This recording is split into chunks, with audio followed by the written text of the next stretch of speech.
بسم اللہ الرحمن الرحیم۔ السلام علیکم۔ افتتاح رب العزت کے نام سے جس نے جان دی جہان دیا، اور درود و سلام محمد و آل محمد پر۔ آئیے ان کے ساتھ ناصر نقوی حاضر خدمت ہے۔ ناظرین، ایک نیا بیانیہ آ گیا کہ 5000 کارکن غائب۔ کہاں ہیں یہ؟ بشریٰ بی بی کی وارنٹ گرفتاری کے بعد ان کے ضمانتی کے بھی وارنٹ گرفتاری جاری ہو گئے۔ اینکر پرسن کی رہائش گاہ پر باقاعدہ فائرنگ، اور کیا کہتے ہیں جو ڈیجیٹل دہشت گردی ہے اس پر ابھی تک حکومت قابو نہیں پا سکی۔ ان تمام چیزوں پہ آپ سے گفتگو کروں گا، لیکن پہلے آپ سے گزارش کہ آئیے ان کو سبسکرائب کریں، لائک کریں اور گھنٹی کا بٹن دبانا بھولیں، بلکہ اپنی قیمتی رائے کا اظہار اپنی شخصیت کے مطابق کریں۔ جی ناظرین، پہلی بات میں نے آپ کو گزشتہ ولاگ میں کہا تھا کہ مرشد اعظم سے ملاقات کے چانسز ہیں، اور پھر ہو سکتا ہے کہ عمران خان صاحب کا بیانیہ کوئی تیسرا رخ اختیار کر جائے، لیکن وہ موقع نہیں آیا۔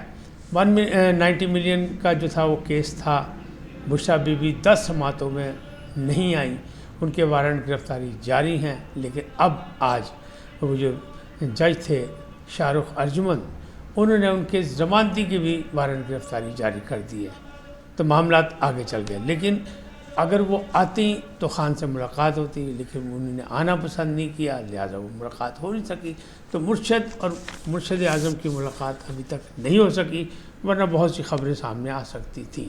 اب اگلی بات جو کریں وہ یہ ہے کہ ایک بیانیہ آیا چیئرمین پی ٹی آئی کی طرف سے، گوہر خان صاحب کہہ رہے ہیں کہ 5000 کارکن ابھی تک ہمارے لاپتہ ہیں۔ کتنے دن گزر چکے ہیں؟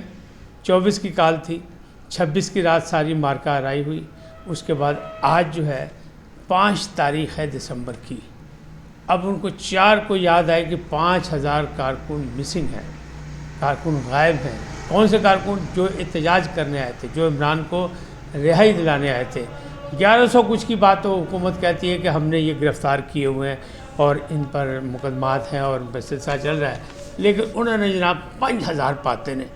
یہ ویسے کیس ہے جیسے لطیف کھوسا نے کہا تھا کہ 278 لاشیں، تو وہ لاشیں بھی ڈھونڈی جا رہی ہیں، اب یہ کارکن بھی ڈھونڈے جا رہے ہیں، لیکن چونکہ یہ غریب کارکن ہیں اس لیے تاخیری حربے استعمال کیے۔ کسی نے پوچھا، اس میں کوئی اشرافیہ کا نمائندہ نہیں، کسی سیاستدان کا بیٹا نہیں، کوئی بڑی شخصیت نہیں، کوئی M P M L A نہیں، لہٰذا 5000 کارکن جو ہیں یہ بیانیہ آ گیا۔ اور سوشل میڈیا ان کا اپنا مطلب بڑا کنٹرول میں ان کے، تو اس پہ سوشل میڈیا پہ تباہی مچائی ہوئی ہے۔ اس سے کیا ہو رہا ہے؟ اس سے یہ ہو رہا ہے کہ ڈیجیٹل دہشت گردی جو ہے وہ حکومت کے قابو نہیں آ رہی، اور اس سے لوگوں کے باقاعدہ سکون جو ہے وہ برباد کر دیا گیا اور نئے ذہنی بحران میں مبتلا کر دیا گیا۔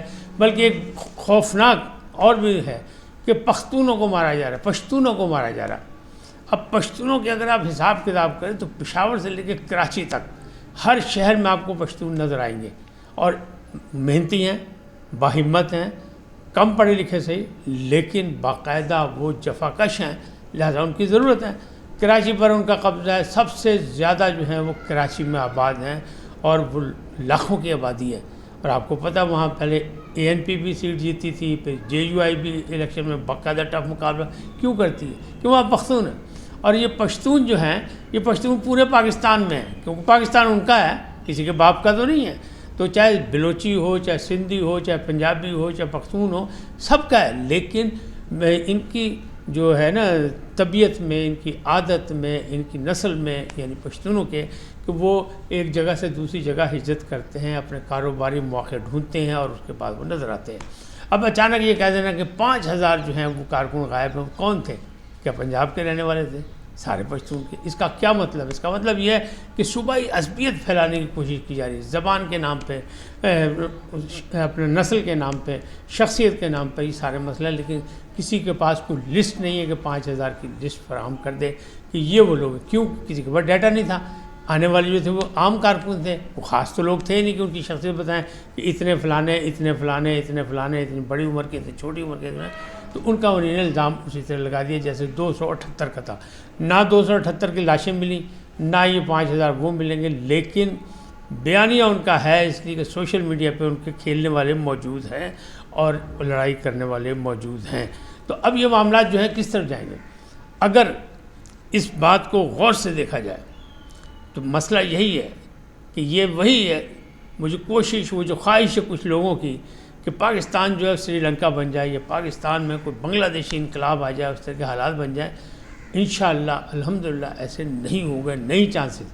لیکن خواہشات ہیں، خواہشات پوری تو نہیں ہوتی، ہر خواہش نہیں پوری ہوتی. اسی لیے کہا جاتا ہے نا کہ ہزاروں خواہشیں ایسی کہ ہر خواہش پہ دم نکلے.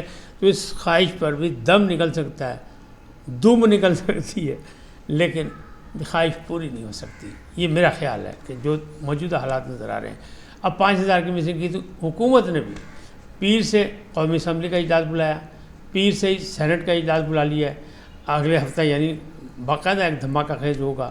اور پھر منگل کے دن اس نے کابینہ کا اجلاس بلایا، اور وہ کابینہ کا اجلاس یہ ہے کہ جس کے لیے باقاعدہ یعنی ان کیمرہ اجلاس ہوگا، اور اس میں کسی دوسرے شخص کو شرکت کی اجازت نہیں ہوگی، چاہے وہ وزیر اعظم کا اسٹاف ہو، چاہے وہ مطلب دوسرے انتظامی لوگ ہوں، ان کا کوئی نہیں ہوگا جب تک وزیر اعظم انہیں طلب نہیں کریں گے. ان میں سے کوئی نہیں، خالصتاً کابینہ کا ہوگا. اس میں کچھ بڑے فیصلے ہونے جا رہے ہیں، کچھ سخت فیصلے ہونے جا رہے ہیں، کیونکہ حکومت نے یہ فیصلہ کر لیا. کل میں نے آپ کو یہ بھی بتایا تھا نا کہ ان کا جو رومانس ہے اس میں گڑبڑ ہو رہی ہے. کچھ نظر آ رہا ہے کہ انہوں نے اس انداز میں نہیں کھیلے جس انداز میں پی ٹی آئی کھیلا 26 نومبر کو. اس طرح یہ نہیں کھیل سکے، ان کے لیے بہت سے مواقع تھے. تو اب یہ ثابت کرنے کی کوشش کریں گے، اسٹیبلشمنٹ سے راضی نامہ کرنے کے لیے سخت کارروائیاں کرنے کا فیصلہ پہلے کابینہ میں فیصلہ ہوگا، اس کے بعد اس کو اسمبلی میں لایا جائے گا. سینٹ کا اجلاس ہو رہا ہوگا، قومی اسمبلی کا اجلاس ہو رہا ہوگا، وہاں سے منظوری لی جائے گی، پھر اس پر عمل درآمد ہوگا.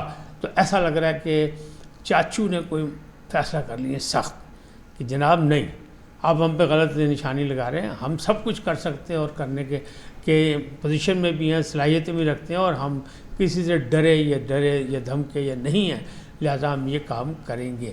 اچھا، ڈرنے کی اور دھمکیوں کی بات کریں تو پھر ایک اور بات ہے کہ ایک اینکر پرسن لاہور میں لمز کے ساتھ ایک کالونی ہے، نجی کالونی، اس میں ڈیفنس میں نہیں ہے، وہ ہیں، اور ان پر ان کے ہمسائے نے باقاعدہ گھر میں گھس کر نہ صرف وہاں ہوائی فائرنگ کی، ان کو گالیاں دیں، ان کو دھمکیاں دیں.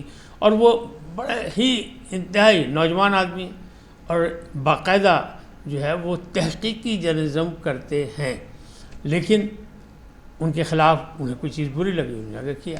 اب اس کا رزلٹ کیا ہوا؟ رزلٹ یہ نکلا کہ جب انہیں اطلاع کی، پولیس بھی آئی، پولیس نے اس کو نہیں پکڑا، وہ جو ساتھ ہمسایا ہے، جو ساتھ والا گھر ہے، بلکہ وہاں پہ 2 پولیس والے بٹھا دیے. اب یہ معاملہ ہے. اب اس معاملے سے کیا ہوگا؟ اب یہ نوجوان جو باقاعدہ تحقیقی رپورٹ آج کل جو ہے، آج کے موجودہ دور میں جو لوگ تحقیقی رپورٹنگ کر کے اور اچھا کام کر رہے ہیں، ان میں سے یہ اینکر ایک ہے. لیکن اس کے گھر اس طرح ڈرایا دھمکایا گیا، اس کی فیملی کو دھمکایا، جبکہ وہ گھر پہ بھی موجود نہیں تھا، تب بھی اس کے ساتھ یہی کچھ کیا گیا. کیوں کیا گیا؟ یہ سوچنے کی بات ہے. اور حکومت کی رٹ کیا اتنی بھی نہیں ہے کہ وہ ساتھ والے مجرم کو بھی نہیں پکڑ سکتے، اور اگر وہ بہت بااثر ہے تو پھر حکومت کہتے کہ ہماری ریٹ قائم نہیں ہے. بھائی بااثر لوگ نے پائی ساڈا تو وہ تو کم ہی نہیں چلتا، تو پھر کیا ہوگا؟ پھر ذاتی طور پر لڑائیاں شروع ہو جائیں گی. تو وہ اینکر جو ہے کسی اس کی ذاتی لڑائی نہیں ہے، اس نے کچھ موقف اختیار کیا، اور اس موقف اختیار کرنے پر ان کو ناراضگی، ان کو پسند نہیں آیا. تو معاملات یہ ہے کہ یہاں تک اب ہے کیا مسئلہ پورے پاکستان میں اس وقت یہی چل رہا ہے کہ جو جمہوریت کا پہلا اصول ہے رواداری اور برداشت، یعنی کسی کی بات سنو، کسی کی بات سناؤ، اور ایک دوسرے کی بات کو برداشت کرو. اس پر ہمارے معاشرے میں سے رواداری اور برداشت ختم ہو گئی. لہذا جگہ جگہ لڑائیاں، جھگڑے نظر آ رہے ہیں، چاہے وہ حکومت ہو، چاہے وہ اپوزیشن ہو، ہر بات کا الگ مطلب لیا جاتا ہے، اور پاکستانی کی حیثیت سے کوئی سوچنے کو تیار نہیں. اب یہ جو ہمیں ایک نئی گولی دی گئی کہ جناب پشتونوں کو گرفتار کیا جا رہا ہے، پشتونوں کو غائب کیا جا رہا ہے، تو پختون عمر ایوب خان صاحب کہتے ہیں وہ جو افغان گرفتار ہوئے وہ بھی غلط ہوئے. کیوں؟ وہ کہتے ہیں ہماری نسل ہی افغان ہے، ہم جتنے پشتون ہیں وہ اصلی نسلی جو ہیں وہ افغان ہیں. تو اگر وہاں پہ لکھا جائے ہمارا کہ آپ کون ہیں، کس خاندان تعلق، تو ہم تو یہی کہیں گے افغان. تو وہ افغانی نہیں ہے، یہ افغان نسل سے تعلق ہے، یہ عمر ایوب خان صاحب کا کہنا ہے. تو اب ان کا مقصد یہی ہے کہ جب وہ افغانی بھی ہیں ان کو بھی چھوڑ دیں، باقی بھی چھوڑ دیں. لیکن جب یہ لڑائی ہوگی کہ آپ یہ کہیں گے صرف پشتونوں کے ساتھ زیادتی ہو رہی ہے، تو پشتون تو ہمارے بھائی ہیں، پشتون تو پورے پاکستان میں، لاہور میں ڈھونڈ لیں ان کی کالونیاں بھی ملیں گی، اور ان کی ملازمت، کاروبار سب کچھ ملے گا، شادیاں، بیاہ سب کچھ ہوتا ہے. اور کراچی میں تو سب سے زیادہ لوگ یہاں موجود ہیں، تو اس کا کیا کریں گے؟ پھر آپ کیسے کہہ سکتے ہیں کسی کو سنگل آؤٹ کیا جا رہا ہے؟ کیوں؟ لسانی ہو، زبان کے حساب سے ہو، یا رنگ و نسل کے حساب سے ہو، یا عقیدہ یا مسلک کے حساب سے لڑائی ہو، تو یہ کسی بھی قوم کے لیے انتہائی مشکل ہوتی ہے۔ تو ایک انتہائی خطرناک کارڈ پی ٹی آئی کی جانب سے گوہر خان نے کھیلا ہے کہ پشتونوں کو پکڑا جا رہا ہے، پشتونوں کو مارا جا رہا ہے، پشتونوں کے ساتھ زیادتی ہو رہی ہے۔ یہ ایک ناجائز سا کارڈ استعمال ہوا ہے۔ لیکن کیا یہی وہ آخری کارڈ ہے جس کو استعمال کرنا تھا؟ اس پر 2-3 رائے ہیں۔ کچھ لوگ کہتے ہیں کہ نہیں، عمران خان صاحب بھوک ہڑتال کریں گے۔ کچھ لوگ کہتے ہیں کہ نہیں، اب جو جنہیں فوجی فلٹرائزر یا اپنا جو ہے فوجی فاؤنڈیشن کے زیر اہتمام جو ادارے ہیں ان کی چیزوں کا بائیکاٹ کیا ہے تو یہ کر رہے ہیں۔ تو یہ سارے معاملات صرف زبانی کلامی نعرے بازی، کیونکہ پہلے بھی سول نافرمانی کی بات ہوئی، بجلی کا بل جلانے کی بات ہوئی تھی، عمران خان صاحب نے کسی نے قبول نہیں کیا تھا، اور اب یہ پھر ہوگا۔ جیسے انہیں علامتی بھوک ہڑتال شروع کی تھی، وہ بھی چند دنوں کے بعد ختم ہو گئی۔ تو بھائی یہ بھی کام ویسے طرح ہی ہیں۔ دعا کریں کہ پاکستان کے لیے لوگوں کو حق سچ سوچنے کی بات اور حق سچ بات کرنے کا موقع ملے اور کریں، ورنہ معاملات جو ہے سیاسی بحران کا خاتمہ نہیں ہو سکے۔ اس وقت تک کے لیے اتنا ہی، پھر ملیں گے نئے موضوع کے ساتھ۔ جاتے جاتے آپ سے درخواست، آئی چینل کو سبسکرائب کریں، لائک کریں اور گھنٹی کا بٹن دبانا نہ بھولیں، بلکہ اپنی قیمتی رائے کا اظہار اپنی شخصیت کے مطابق کریں۔ سدا سلامت رہیں، اللہ نگہبان۔